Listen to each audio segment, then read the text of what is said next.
Bonjour à toutes et à tous.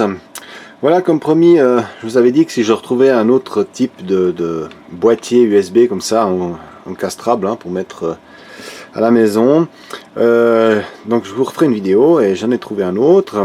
Alors celui-là, il est un petit peu moins prétentieux comparé à celui que je vous avais présenté la dernière fois, où on donnait des valeurs à un port où un devrait donner plus que l'autre et au final on n'arrivait même pas à la puissance maximale qui était donnée. Il l'annonçait celui-là pour 4100 mAh et si je me rappelle bien aux alentours des 1,8 ou 1,9 ampères, et ben la tension s'effondrait. Donc comme quoi celui-là c'était complètement farfelu. Celui-là, il n'y a absolument rien de spécifié sur les ports. Par contre, à l'arrière, on aurait donc du 5 volts et 3400 mAh. Ce qui est assez drôle, ici on est en AC, je ne sais pas si vous voyez, AC, ils ont marqué 36 volts, je ne sais pas pourquoi, et en dessus c'est réimprimé ici 110, 250 volts. Je me demande s'il n'y a pas une erreur d'édition à la fabrication du boîtier. Donc voilà, là on aurait donc 3400 mAh pour la globalité donc des ports USB. Un petit peu regarder à l'intérieur comment c'est. Ah oui, entre deux, donc j'ai trouvé les boîtiers qui vont avec, donc ils sont faits pour. Donc ça c'est des boîtiers qui sont censés être encastrés. Il en existe aussi pour apparent, mais par contre c'est pas vraiment compatible avec nos systèmes d'installation, en tout cas en Suisse. C'est des ouvertures rectangulaires, donc oui à la limite ça serait utilisable parce qu'on peut mettre un petit canal, mais c'est pas tout à fait voilà. Donc moi j'ai pris celui-là. On peut l'utiliser en encastré comme on peut l'utiliser en apparent, quoi qu'en encastré, voilà, faudrait pouvoir fixer sur un support. Pour le sceller, c'est pas terrible, il y a rien comme retenue, enfin bon voilà, je pense qu'il y a encore d'autres modèles. Je me suis pas trop attardé sur cette recherche. Moi en l'occurrence celui-là, je vais l'utiliser pour autant qu'il débite le courant qui est donné. Je voulais l'installer donc en apparent, donc ça sera pas trop problématique d'utiliser ce boîtier. Et petit détail, donc ce module a été livré avec les 2 vis alors que l'autre n'était pas livré avec les vis. Bon, ça reste du M4 sauf erreur assez standard, donc voilà. Mais celui-là c'était fourni avec. Bien, alors je vais l'ouvrir et on va un petit peu voir comment ça se passe à l'intérieur, s'il y a une protection, s'il y a quelque chose. Voilà. Alors là il est tout clippé. Tac. Alors là on a un vrai interrupteur comparé à l'autre où c'était un système un petit peu à bascule, un peu bancal qui tombe.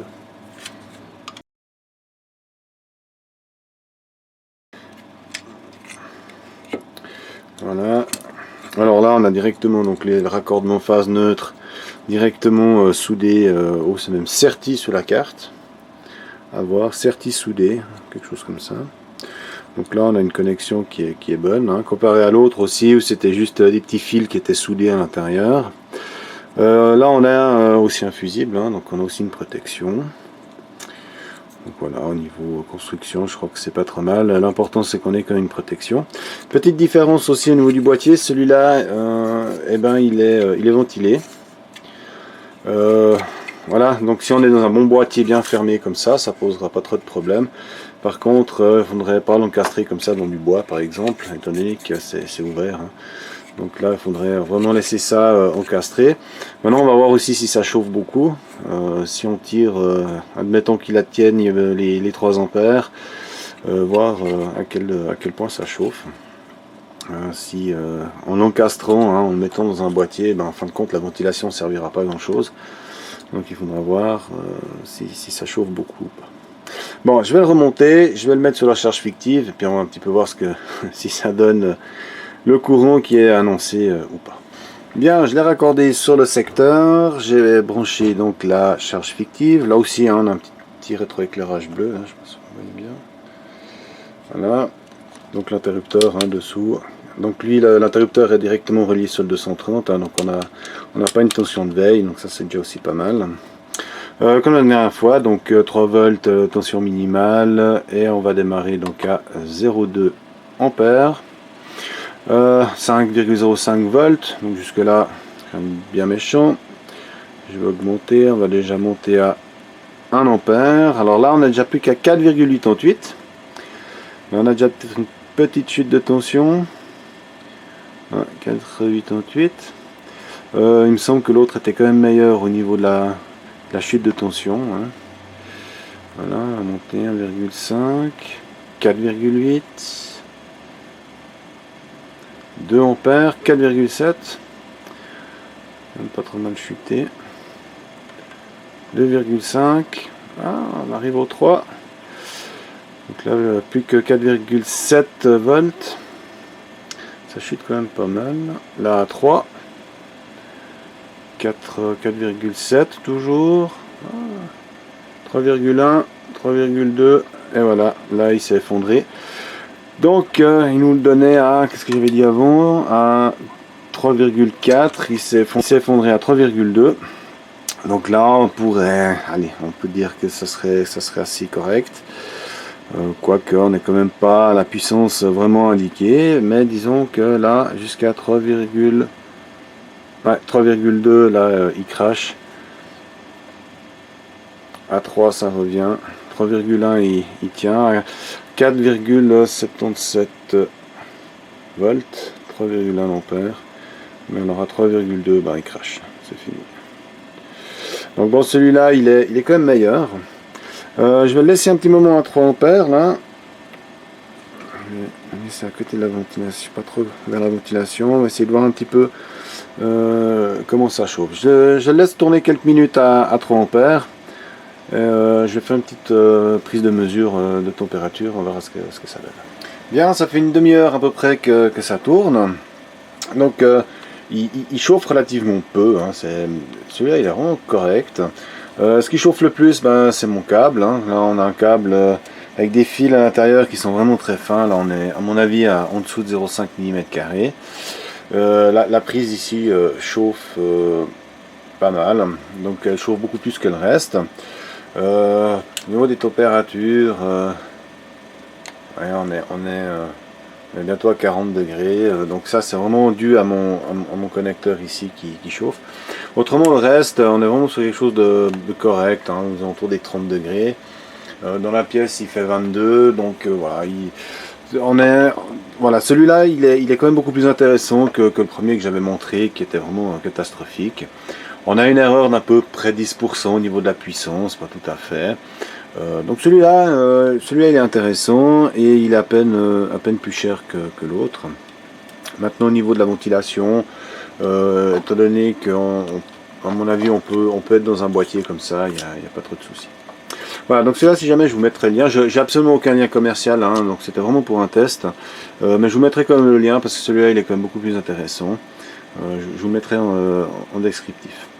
J'ai un deuxième appareil à tester, c'est cette fois pour la voiture. J'avais pensé, j'ai une Skoda, donc je pensais que ça irait. Malheureusement, c'est pas tout à fait les mêmes. Mais je vais quand même le tester. Celui-là aussi, soi-disant, il devrait faire 3,1 ampères, hein, 3100 mAh. Je vais le raccorder, et puis on va voir si par hasard ça tient ses promesses ou pas. Je l'ai branché, donc en l'alimentant 12 volts cette fois, étant donné que c'est pour voiture. Je l'ai branché, on a aussi un petit rétroéclairage bleu là. Alors, on va voir. Donc là, 0,2 ampères, on est à 5 volts, 5,05 volts. Je monte à 1 ampère, 4,8. Donc bon, j'ai peut-être aussi une résistance dans le câble, hein, ce qu'il faut dire, étant donné que les fils sont relativement fins. Donc au niveau de tension, on va dire que ça pourrait être correct, étant donné que les fils sont fins. Je monte à 1 ampère et demi, on est à 4,7. On monte à 2 ampères, on n'a plus qu'à 4,6. 2,5, 4,5, ça baisse pas mal quand même, hein, donc je pense pas que le fil fasse autant de résistance. Là à 2,9, on n'est plus qu'à presque 4,5, pas tout à fait, 4,5. À 3, Pour l'instant il tient. 3,1.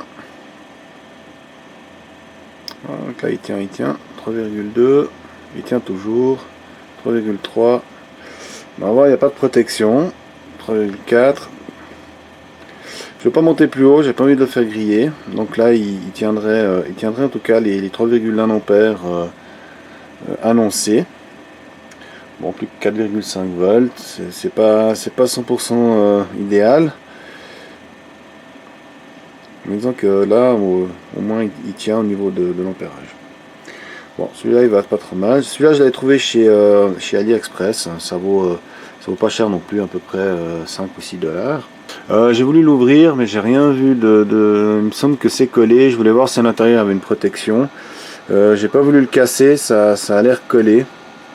Donc j'ai pas voulu le démonter pour voir si à l'intérieur il y avait une protection quelconque.